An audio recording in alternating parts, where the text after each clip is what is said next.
Dicen que un banco debe proteger tu dinero, pero ¿qué pasa cuando un banco se convierte en un ladrón? ¿Qué pasa cuando un hombre al que se le confiaron los ahorros de miles de personas comienza a aprovecharse de ellos como un buitre?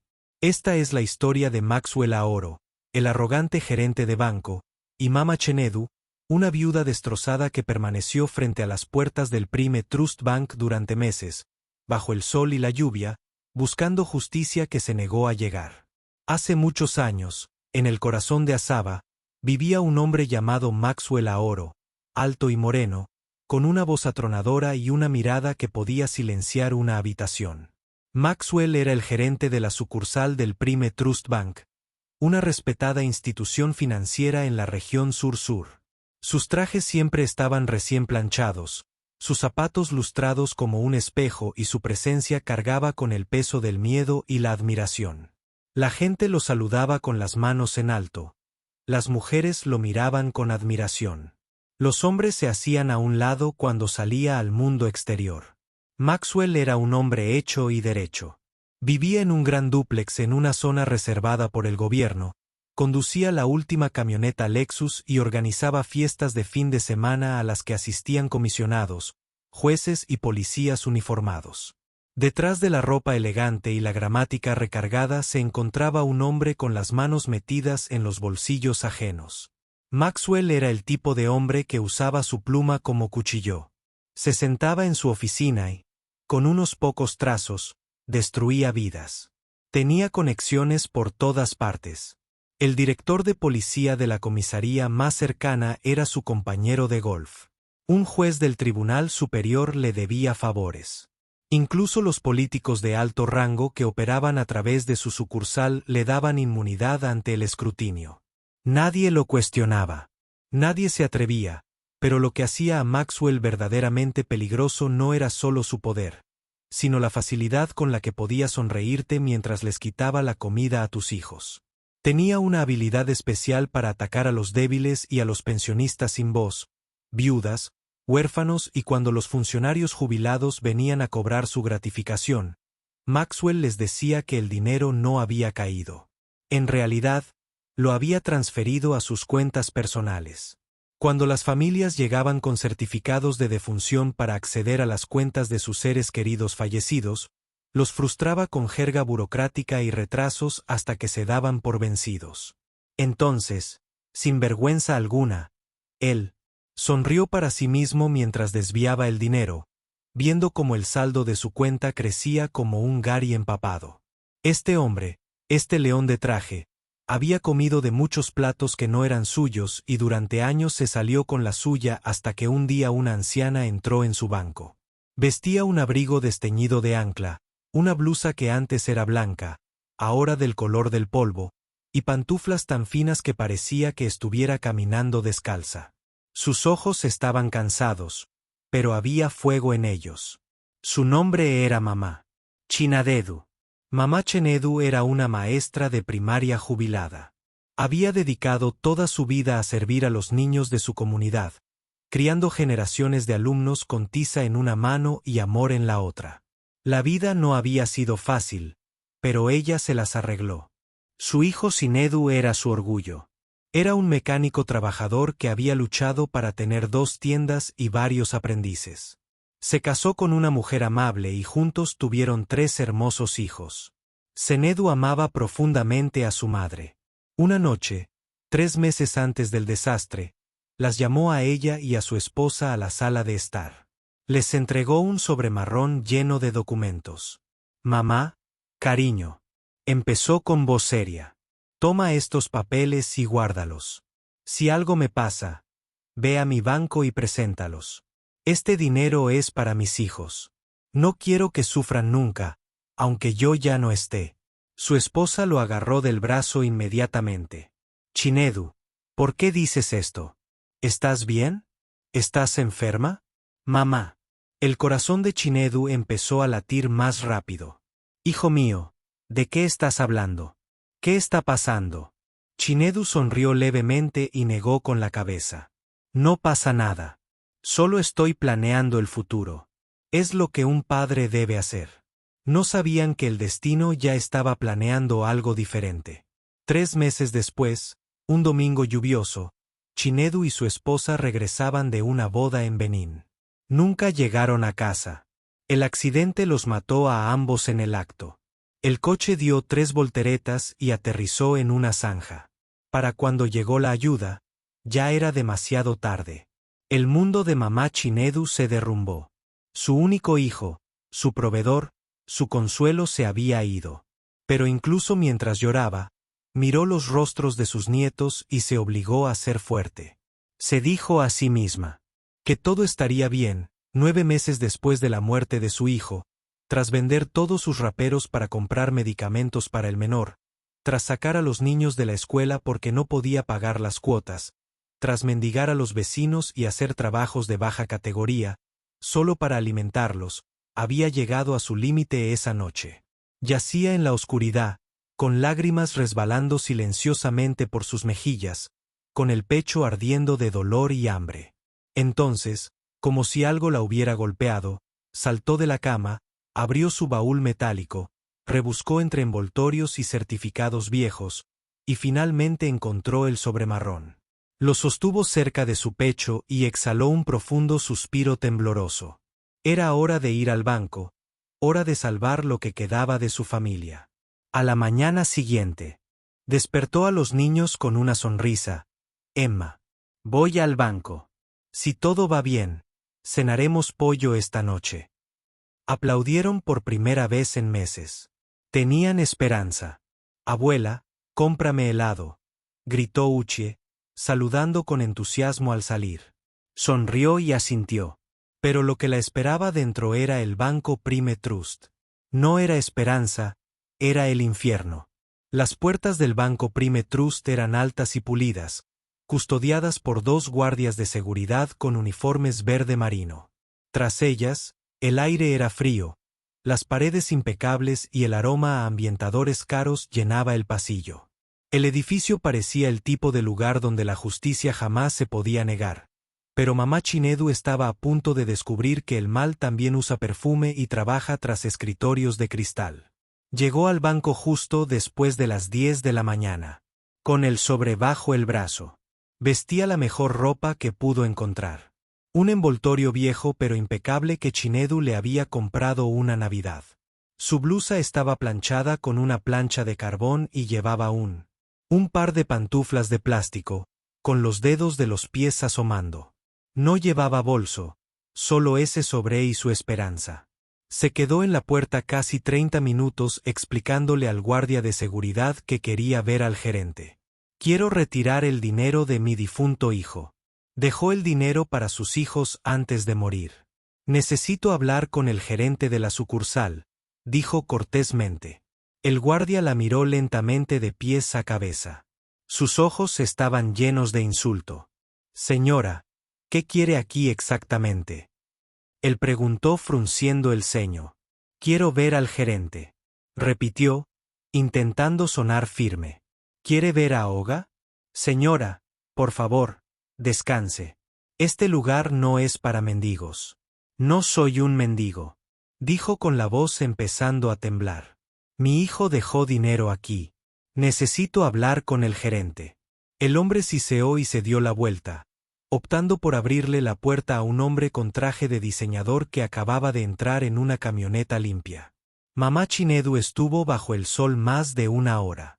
Intentó agitar el documento en su mano a cada empleado que pasaba, pero nadie la miró 2 veces. El sudor le corría por la espalda, las piernas y empezó a marearse.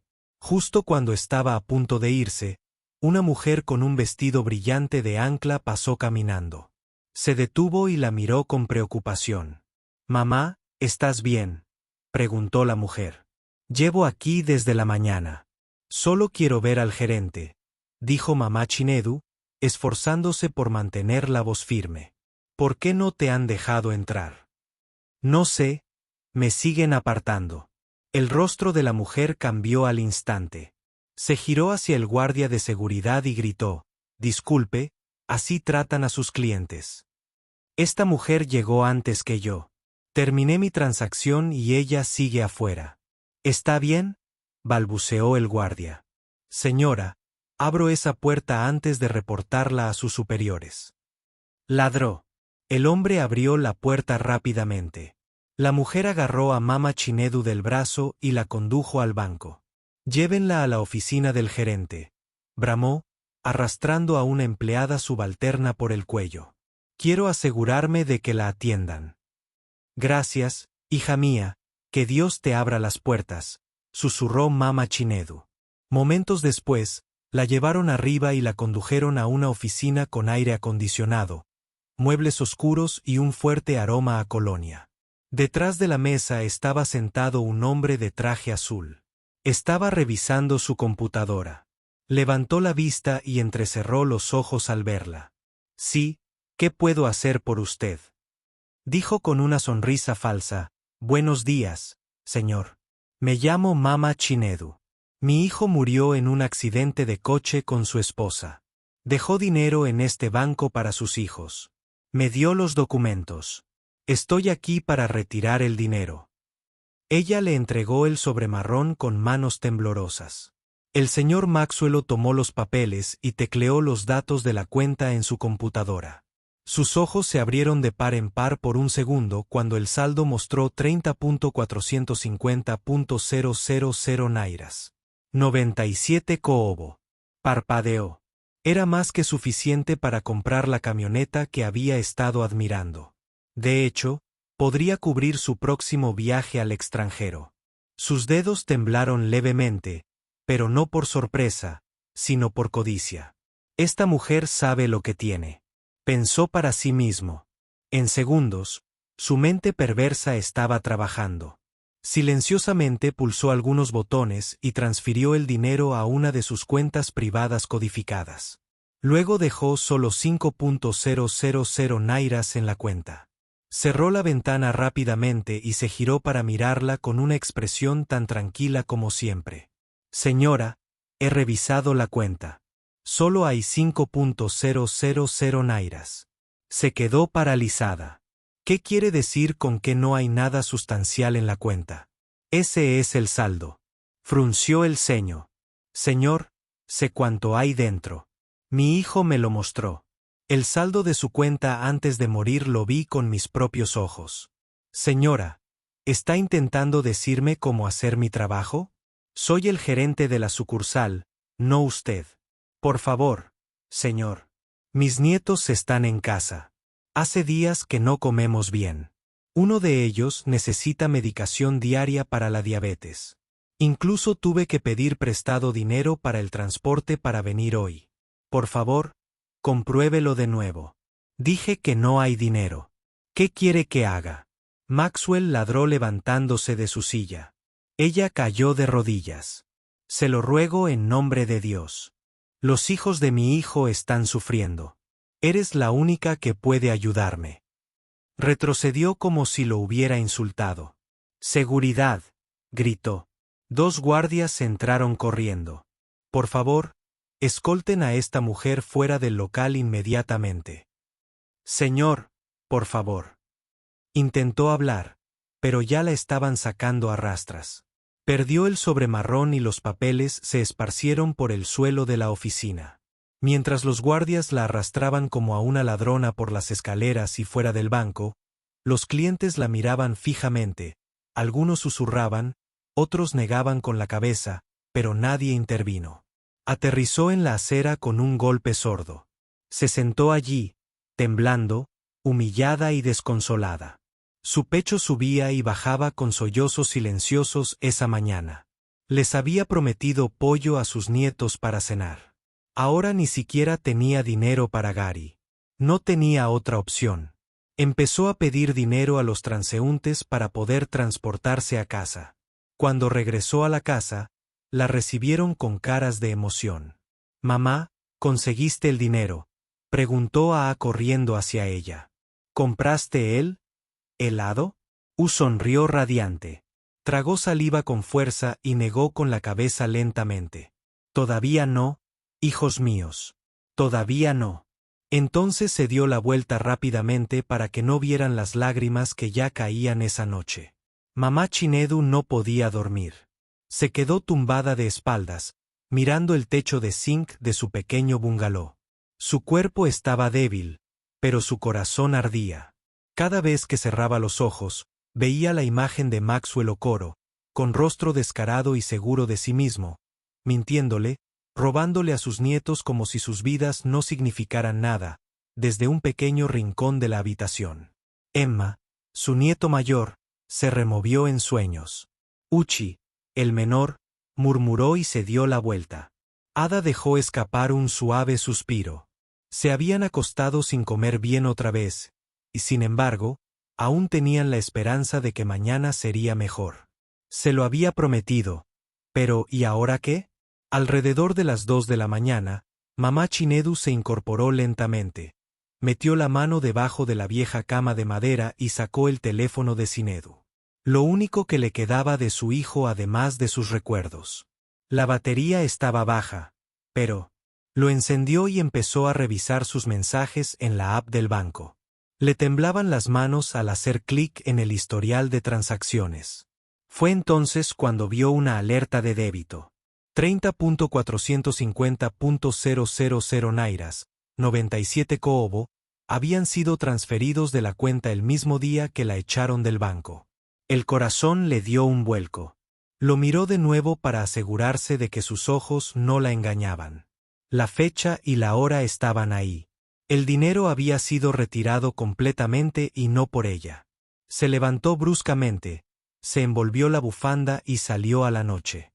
La calle estaba tranquila, salvo por el ladrido de un perro a lo lejos. Caminó 2 casas más allá y llamó suavemente a la puerta de un apartamento de una habitación. Tega abrió la puerta casi de inmediato, todavía en camiseta y calzoncillos. «Mamá», dijo sorprendido, «¿estás bien?»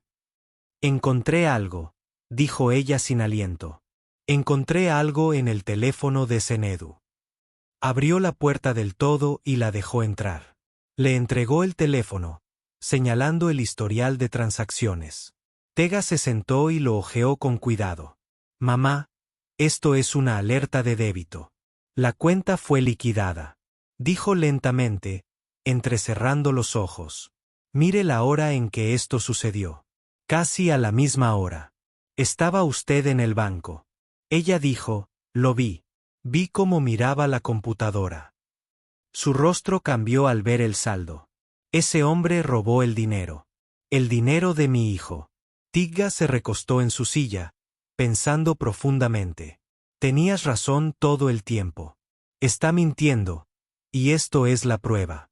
Mamá, tienes que volver a ese banco mañana y mostrarles esto. No lo dejaré así». A la mañana siguiente, mamá Chinedu se vistió con el mismo atuendo. Era lo mejor que tenía.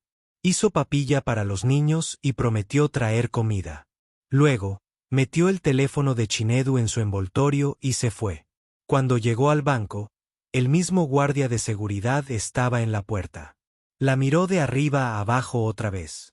«Se lo dije la semana pasada. Esta mujer otra vez. Necesito ver al gerente», dijo con voz más fuerte esta vez. «El gerente no está. Vuelva más tarde». «Esperaré». Se sentó en un bloque de concreto cerca de la puerta. Pasó 1 hora. Luego, a las 2 de la tarde, la mayoría de los clientes se habían ido y el sol comenzaba a quemarle la piel.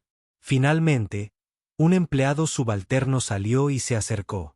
«Mamá Oga no está. Quizás vuelva mañana, pero llevo aquí desde la mañana». El joven se dio la vuelta sin decir nada más al día siguiente. Regresó, seguía sin poder entrar. Día tras día, volvía con la esperanza. Como si nada. Al final de la semana, el guardia de seguridad la bloqueó por completo en la puerta. «No puede volver a entrar». El gerente dijo, «¿Por qué no? ¿Por qué no? ¿Hablo yo? No». Orden de arriba y, con eso, le cerraron la puerta en la cara. Mamá Chinedu estaba afuera bajo el sol abrasador, suplicando, llorando. La gente pasaba junto a ella como si no existiera. Algunos asumieron que estaba loca, otros creyeron que era una mendiga. Una mujer incluso le lanzó un billete de 100 nairas y se fue, pero ella se negó a moverse. Esto continuó durante otra semana. Luego, sus 2 nietos se morían de hambre en casa. La medicación de Uch se había terminado. Ada había empezado. Tosía constantemente. Ima se había retraído en silencio. Intentó ir a la comisaría. El oficial de policía la escuchó en silencio mientras le explicaba todo. Cuando terminó, él suspiró y se recostó. Mamá, ¿por qué no denunciaste esto inmediatamente? Dijiste que esto pasó hace semanas. No sabía qué hacer. Pensé que él me ayudaría. Bueno, esperaste demasiado. Ahora no podemos ayudarte. Déjalo todo en manos de Dios, Señor. Tengo pruebas. El teléfono. El débito. Él levantó la mano. No podemos hacer nada, por favor. Ella lo miró desconsolada. El único lugar donde creía que la justicia también había cerrado sus puertas. Cuando llegó a casa esa noche, sus piernas apenas la sostenían. Le temblaban las manos y se le había ido la voz. A la mañana siguiente, le explicó todo a Tega. Se puso camisa y corbata y la siguió al banco. Exigieron ver al gerente. El señor Maxwell estaba dentro. Esperaron más de 2 horas antes de que les dijeran que estaba en una reunión. Finalmente, cuando les permitieron entrar, Maxwell ni siquiera miró a Tega. Le dije a esta mujer que no había nada en la cuenta. Dijo fríamente. Tega dejó el teléfono sobre la mesa. Esto muestra una alerta de débito. La cantidad exacta que ella afirma que ocurrió el mismo día que estuvo aquí. ¿Estás diciendo que esta alerta es falsa? Maxwell apenas miró el teléfono. Cualquiera puede falsificarlo. Llevaremos esto a juicio. Tigga dijo. Maxwell sonrió. Adelante. Al día siguiente, Tega recibió una carta en su oficina. Lo habían despedido. Sin explicaciones, sin escuchar, solo una carta firmada. Su jefe se negó a mirarlo a la cara. Maxwell hizo una llamada. Tega estaba desempleada. Y mamá Chinedu seguía sin un centavo esa noche. Uch volvió a enfermar. Sus ojos estaban rojos, su piel pálida y comenzó a respirar con dificultad. Mamá Chinedu lo llevó rápidamente a una clínica cercana, pero las enfermeras no lo tocaron sin un depósito. Se está muriendo. Ella gritó, necesitamos el pago. Primero insistieron. Se arrodilló, llorando y suplicando, pero nadie la ayudó al amanecer. Uchi se había ido. El sol de la mañana apenas había iluminado el cielo cuando mamá Chinedu salió de la clínica acunando el cuerpo sin vida de su nieto en sus brazos. La pequeña cabeza de Uch reposaba sobre su hombro, sus labios pálidos, su cuerpo ingrávido como un manojo de plumas frías, sus ojos hinchados, su bata empapada de lágrimas y el sudor del niño. No gritó, no habló, su dolor había superado el nivel del sonido. Caminó descalza por la calle silenciosa como una mujer en trance. Las enfermeras y el personal del hospital observaban desde la puerta. Algunos susurraban, otros demasiado avergonzados para hacer contacto visual, pero nadie la seguía, nadie la ayudaba. Cuando llegó al cruce, su mirada estaba fija. Solo había un lugar al que sus pies sabían ir, el Prime Trust Bank. Llegó a la puerta antes de las 8 de la mañana y se sentó justo frente a ella. El cadáver de su nieto aún estaba apretado contra su pecho. El banco aún no había abierto, pero el personal comenzó a llegar uno tras otro. Disminuyeron la velocidad al verla sentada allí. Algunos susurraban, otros se detenían y la miraban fijamente. Entonces ella comenzó a llorar a gritos desde el estómago. Maxwell, Okoro, has matado a mi nieto, se lamentó. Dios te juzgará. Me quitaste la comida de la boca. Y de su boca le robaste a un muerto y ahora has enviado a su hijo a unirse a él. Su voz resonó por la calle. Los transeúntes comenzaron a congregarse. Este chico seguiría vivo si tuviera el dinero de su padre. Le robaste la vida, Maxwell. Le robaste su infancia, su salud y ahora su futuro. Una mujer con una corbata roja en la cabeza se quedó sin aliento. ¿Qué pasó? Mamá, estaba enfermo, Necesitaba insulina, pero no había dinero. Este banco se negó a darme el dinero de mi hijo. Ese hombre, ese gerente, se lo llevó todo. La gente lo miró con incredulidad. Un hombre sacó su teléfono y comenzó a grabar. Alguien llamó a una estación de radio. La multitud creció en 20 minutos. Los clientes del banco se negaron a entrar. La puerta seguía cerrada y ahora la gente gritaba. Algunos lloraban dentro del banco. El guardia de seguridad corrió a la oficina de Maxwell Okoro. Oiga, esa mujer ha vuelto, pero esta vez trajo el cadáver de su nieto. La gente se está reuniendo afuera. Ella está gritando. ¿Tu nombre? Maxwell levantó la vista lentamente de su computadora. Estaba tomando café, vestido con su habitual traje negro a medida. Que grite. ¿Qué? ¿Puede decirle a la policía que venga a sacarla? El guardia dudó. Señor, hay una multitud. La gente está grabando con sus teléfonos. Dije, llamen a la policía. 10 minutos después llegó una camioneta policial. 4 agentes armados se bajaron y arrastraron a Mama Chinedu del suelo como si fuera una delincuente. Uno de ellos cargó el cuerpo de Uch como si levantara un saco de arroz. La multitud protestó, déjenla, no hizo nada malo. Que entierre a su nieto. Pero la policía los ignoró. La arrojaron a ella y al cadáver a la camioneta y se fueron. Dentro de la camioneta, ella no se resistió. Solo miró la cara de su nieto con los ojos cerrados como si estuviera dormida. Chinedu, tu hijo viene a verte, susurró. Maxwell ha hecho lo peor. En la comisaría, tras horas de espera y más humillación, finalmente la liberaron. Ve a enterrar a tu muerto, dijo el agente sin siquiera mirarla. Llegó a casa esa noche y encontró a Ama y Ada. Sentada afuera con Tega, confundida y asustada. Mamá, ¿dónde está Uchi? Preguntó Amea. Miró sus pies. No va a volver, dijo en voz baja. A rompió a llorar. Mika se levantó y entró en casa sin decir palabra.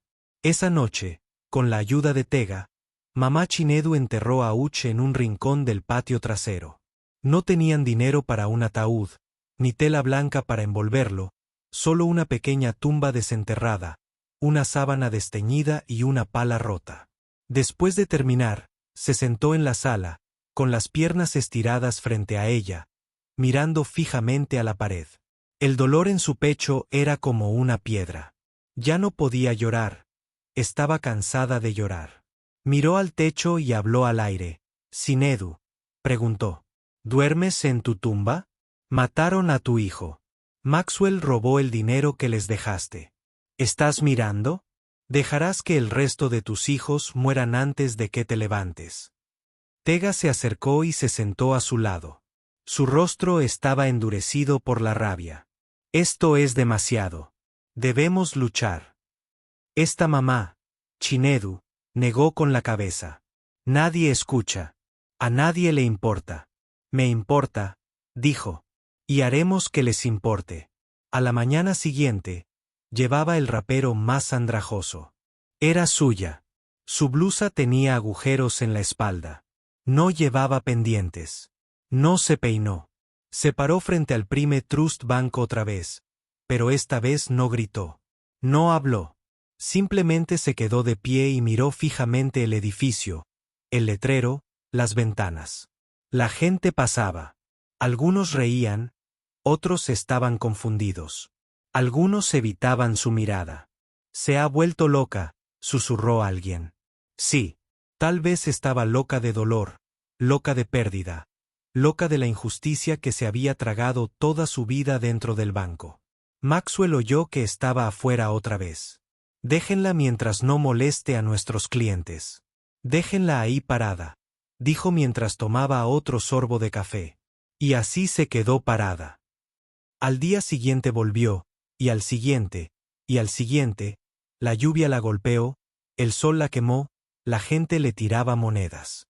No movió los ojos, fijos en los cristales. Arriba, como esperando a que alguien apareciera.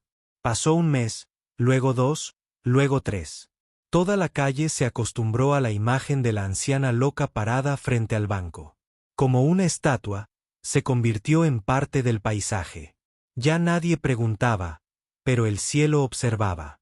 3 meses y 90 días bajo el sol y la lluvia cada mañana. Como un reloj, Mama Chinedu aparecía frente al Prime Trust Bank. Se quedó en el mismo sitio. Vestía la misma ropa andrajosa y mantenía la misma mirada silenciosa que atravesaba el vidrio, el acero y la culpa. Nunca habló, nunca gritó, nunca volvió a suplicar, pero su presencia lo decía todo. El personal del banco se había acostumbrado a ella, al igual que los guardias de seguridad y los clientes habituales. Empezaron a llamarla la mujer de la puerta, como si fuera una señal olvidada. Algunos clientes la golpeaban y a veces le tiraban dinero. Las mujeres, camino del mercado, le dejaban bolsitas de agua o pequeños alimentos a los pies, pero Mama Chinedu nunca tocaba nada. No bajaba la mirada, no se movía, no estaba suplicando, estaba esperando. Maxwell Ahoro. Mientras tanto, había seguido adelante. Desde entonces, se había comprado la flamante camioneta Lexus que le había estado interesando con parte del dinero robado. Era negra, elegante y personalizada. La conducía al trabajo todos los días con orgullo, con música a todo volumen y riendo a carcajadas con sus amigos banqueros. Compartía pequeños sobres con efectivo con sus colegas más cercanos para comprar silencio. Era intocable. Había enterrado el escándalo bajo mentiras, firmas falsificadas y silencio. Pero el cielo no se quedó en silencio. Un mes después de que Maxwell comprara la camioneta, empezaron a suceder cosas extrañas. Su primer hijo enfermó, luego su hija y luego su esposa. Los médicos estaban confundidos. Los niños, antes sanos y activos, entraban y salían del hospital cada semana. Transfusiones de sangre, análisis, inyecciones. Nada funcionaba. Sus hijos sufren una infección indetectable. Un médico dijo, su sistema inmunitario está repentinamente muy débil. Maxwell gastó millones en facturas médicas, pero las enfermedades seguían regresando. Luego vinieron los accidentes.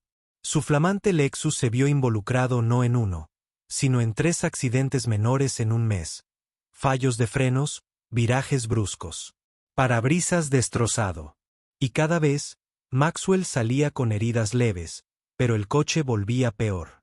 ¿Otra vez mecánico?, preguntó su esposa en Goy una mañana mientras remolcaban el coche al complejo. No entiendo este coche, murmuró. Quizás me lo vendió el concesionario. Mala suerte, Goy, no se rió. Había empezado a notar cosas también. Noches de insomnio. Voces en las paredes. Sombras que movían cosas. Maxwell no quería admitirlo una mañana, tras otra emergencia hospitalaria y una factura de 200.000 nairas. Maxwell condujo a un lugar donde no había estado en mucho tiempo, la casa de su brujo en el corazón del pueblo. El nombre del anciano era Baba Gabeyacua. La gente lo llamaba así porque su oportunidad a menudo terminaba con mátalos a todos. Maxwell entró en la habitación oscura con el miedo escrito en el rostro. Dejó caer un sobre blanco al suelo y se sentó en silencio. Habla, dijo Baba, mirando el humo que salía de su pequeña olla de barro. Baba, las cosas van. ¡Qué mal!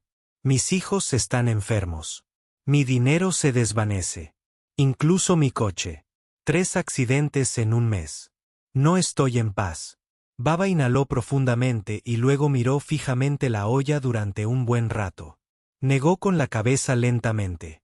Llevas la muerte. El corazón de Maxwell dio un vuelco. La muerte camina contigo y está furiosa. Baba continuó. ¿Qué hiciste? Compraste con dinero maldito. Maxwell tragó saliva. Baba no esperó respuesta. Tomaste lo que no te pertenece. Un hombre dejó dinero para sus hijos. Te lo llevaste. Lo usaste para comprar tu coche. Causaste la muerte de un niño. Esa sangre te persigue. Maxwell se puso de pie. Baba, ¿qué hago? Devuelvo lo que robaste. Encontré a la mujer. Ruégale. Esa es la única manera de detener la muerte que persigue a tu familia. Maxwell salió de esa casa en silencio. El miedo se apoderó de su alma, pero no escuchó. Vendió el Lexus inmediatamente y compró otra camioneta. Un modelo más nuevo, más grande y brillante. Se dijo a sí mismo que la maldición estaba ligada al coche viejo, no al dinero. 2 días después, su primer hijo se quejó de una leve. Tenía fiebre y se acostó temprano. Nunca despertó. Maxwell gritó como un loco. A la mañana siguiente, sosteniendo el cuerpo frío de su hijo, su esposa se desplomó en la sala. Fue entonces cuando el miedo se apoderó de él. No era coincidencia, era un castigo. Corrió de vuelta con Baba Beleyacqua. Baba, por favor, ayúdame. Fuiste advertido, dijo Baba con calma. Y la sangre ha empezado a hablar. Más morirán si no haces lo correcto. Los pecados del padre recaen sobre los hijos. Maxwell se fue temblando como una hoja, pero ya era demasiado tarde. Mientras conducía de vuelta a casa, su todoterreno rojo se salió de la carretera y chocó contra el remolque. El impacto aplastó el coche. Cuando despertó en el hospital, días después, había perdido ambas piernas y no podía ver el cristal del parabrisas roto. Le había entrado en los ojos. Maxwell Okoro ahora era ciego. El mismo hombre que solía caminar alto, imponiendo miedo y respeto, ahora estaba sentado indefenso en una cama de hospital, dependiente de las enfermeras para que le limpiaran la boca y la bolsa de orina. Fue desde esa cama que hizo. Petición final, Goy, por favor, ve a mi banco, retira el dinero restante, encuentra a mamá Chinedu, suplícale que se lo devuelva. Todo. Su esposa, pálida de dolor y agotamiento, asintió. No tenía fuerzas para seguir discutiendo. Recogió el dinero, lo metió en 2 bolsas negras y fue directa al Prime Trust Bank. Allí vio a su mamá Chinedu, todavía de pie, en silencio, mirando fijamente. Cayó de rodillas. Mamá, por favor, mi esposo me dijo lo que hizo. Lo confesó todo. Por favor, te lo ruego. Perdóname. Nuestros hijos son inocentes. Yo soy inocente. Por favor, toma el dinero de tu hijo. Una multitud se reunió. La misma gente que una vez ignoró a mamá Chinedu, ahora la observaba como una reina. Miró a Enosi durante mucho tiempo. No quiero todo tu maldito dinero. Dijo con firmeza, quiero lo que mi hijo dejó para sus hijos. 30.450.000 nairas, ni más ni menos. Goya sintió y se lo entregó. Mamá Chinedu tomó la bolsa y se fue sin mirar atrás. Esa misma noche, Goy empacó sus cosas y huyó con sus hijos restantes. Ni siquiera volvió a visitar a Maxwell y a la mañana siguiente el banco le notificó a Maxwell Okoro la rescisión de su contrato con efecto inmediato. El hombre que una vez gobernó la vida de las personas estaba ahora desempleado, abandonado y ciego. Lo dejaron en el hospital, solo, sobreviviendo gracias a la compasión de desconocidos. La habitación del hospital estaba en silencio, salvo por el tic-tac del reloj de pared y el ocasional susurro de las enfermeras que se movían por el pasillo. Maxwell Okoro yacía boca arriba, envuelto en vendas blancas, tubos conectados a su cuerpo, sus ojos estaban sellados con gasa, sus piernas, una vez su orgullo, siempre vestido con zapatos de diseñador, habían desaparecido. Solo quedaban muñones fuertemente vendados. No había sabido nada de él desde el día en que ella tomó el dinero. Ni una llamada, ni un mensaje, nada. No tenía familia, ni amigos, ni visitas. Los mismos policías a los que una vez sobornó y protegió estaban ahora demasiado ocupados.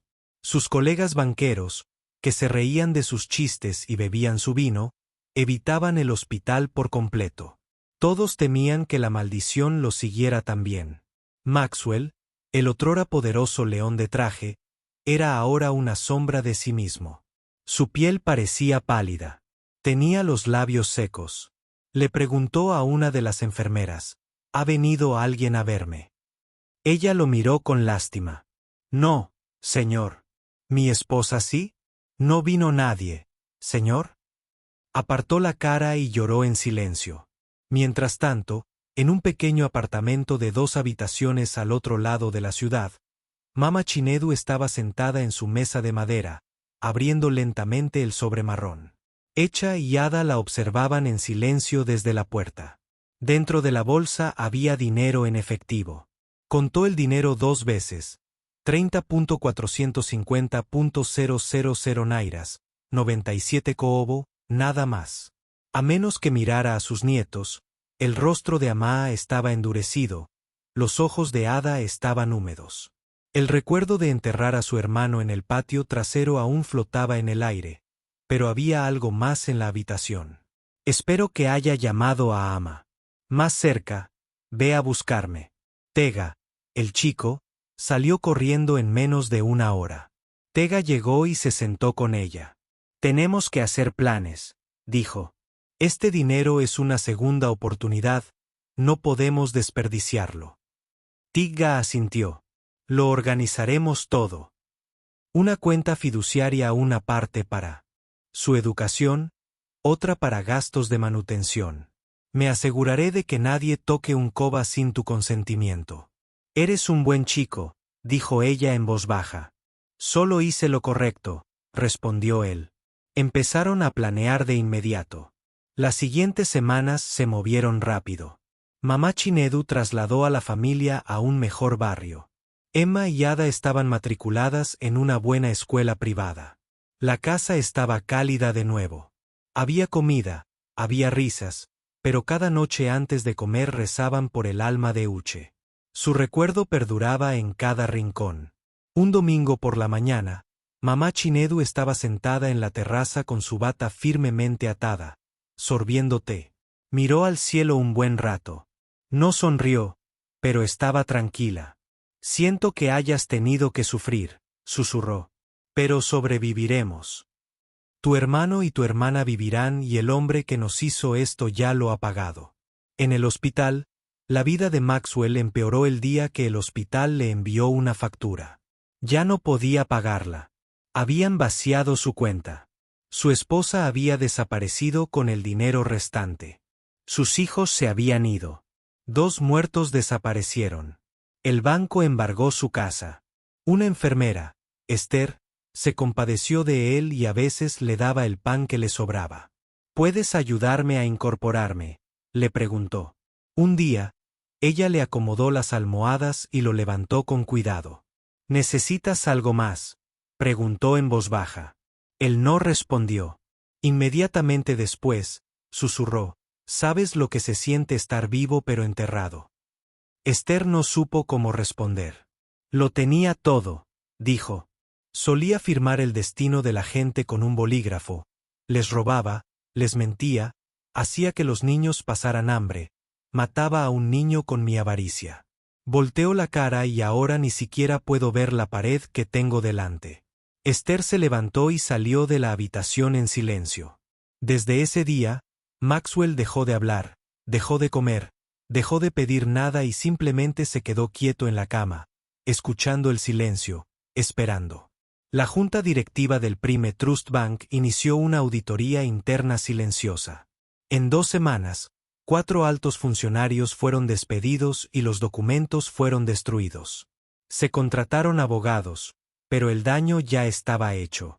La historia se había extendido como la pólvora, primero por rumores y luego por blogs de noticias. La protesta de una anciana expone a un gerente bancario corrupto. Como la protesta silenciosa de una viuda derribó un imperio. Fotos de Mama Chinedu frente al banco inundaron las redes sociales. Videos de ella llorando con el cadáver de Uche en brazos resurgieron y se hicieron virales. Prime Trust intentó limpiar el desastre, pero era demasiado tarde. La verdad había salido a la luz y la justicia, aunque lenta, había hablado. Mama Chinedu nunca concedió entrevistas. Nunca asistió a reuniones ni respondió a cartas de la prensa. Cuando Tega le preguntó una vez, ella simplemente dijo, ¿qué ganaré hablando? Mi hijo se ha ido. Mi nieto se ha ido. Ya basta de historias.